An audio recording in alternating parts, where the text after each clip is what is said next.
یا ابوالفضل خدا خیلی رحممون کرد. یا ابوالفضل یا ابوالفضل خیلی خدا رحم کرد. وای هواپیمامون با مصیبت واقعا دیگه فقط امام رضا. وای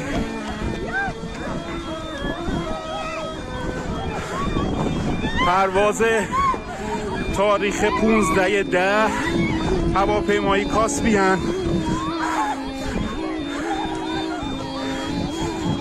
واقعا خدا رحممون کرد و خیلی خیلی خلبان حرفه‌ای گری کرد و هواپیما را زد به زمین.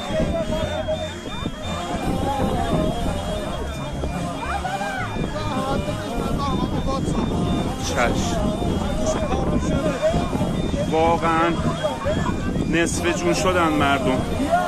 یا حسین یا امام رضا. مسافرها ویلو تو بیابون باند اشغال شد و هواپیما به سختی رو زمین نشست.